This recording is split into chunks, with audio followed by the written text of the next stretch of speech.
Hey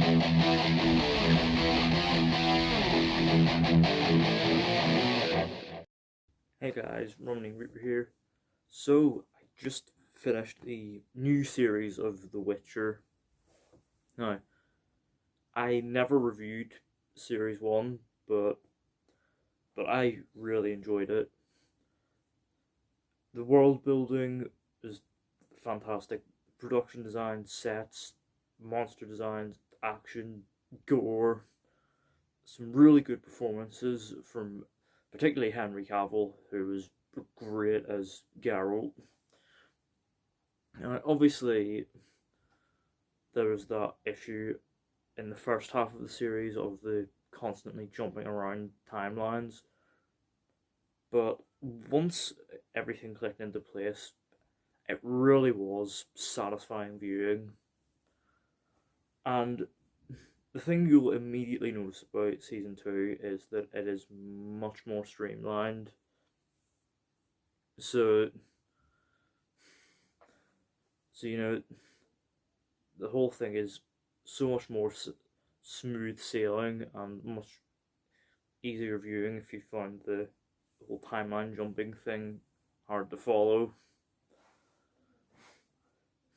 But with this season being more streamlined, it definitely does not slack on the world building. There's it takes the end of season 1 and uses it to as a jumping off point to create compelling new conflicts for the characters. And so, like for example, we see the developing relationship between Geralt and Ciri after the ending of series 1, where they finally met, and it is a very compelling strand of the plot. And we also get to see Ciri attempting training to become a Witcher, much against the wishes of Geralt. And this dynamic is increasingly compelling throughout the series, and Henry Cavill once again great as Geralt, showing this almost vulnerability and humanity underneath the gruff demeanor, sarcastic one-liners, and effortless handling of a sword. And Freya Allan as Ciri is also really good, selling this inner conflict she has relating to her bloodline and her uncontrollable abilities. But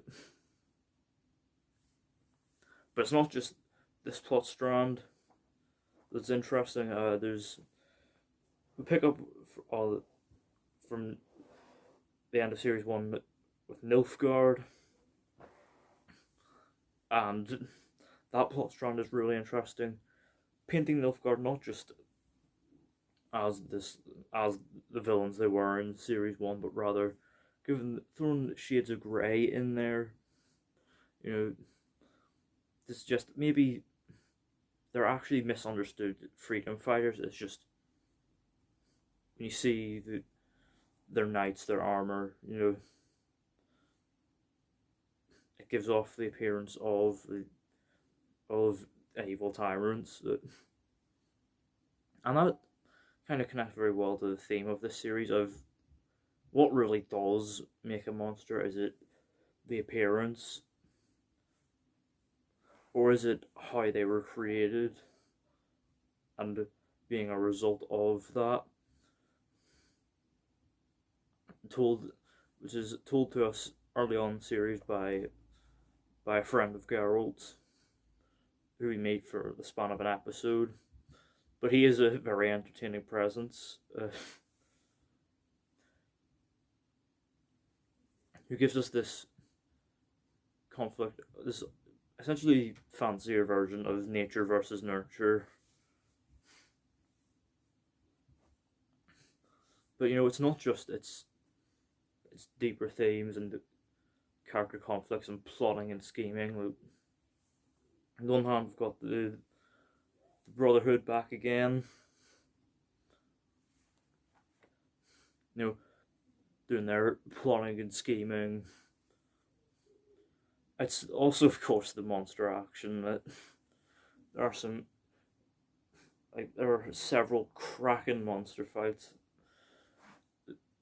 You know, the monster designs once again are really cool. You know, very creative,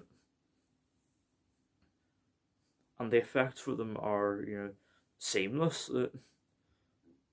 You can really see the production values in this show.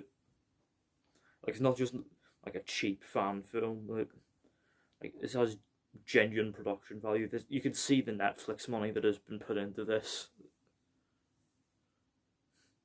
And of course, yes, once again, Henry Cavill effortlessly handles a sword. But it's not just in the sword play that that he's a lot of fun to watch in the action scenes. Hand to hand, he can really hold his own. And there's one late series fight scene with really fun slow mo as we get to see Geralt's thoughts and strategy.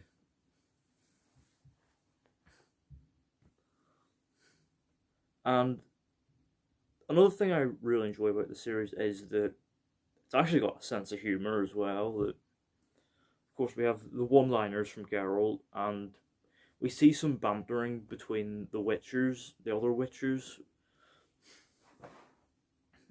And I rather liked the dynamic Geralt had with the other Witchers, and learning about like the brutal training they had to go through as kids was genuinely very compelling. But they're also a very funny dynamic with the bantering. Sometimes it doesn't quite land, but for the most part it works. And of course, the comedic highlight of season one, Jaskier is back. more of his more of his cute odd couple dynamic with Geralt, and just more of his overall cowardice and weakness is just makes the character such a delight to watch. And yes, he has another cracking tune. If you know, you know.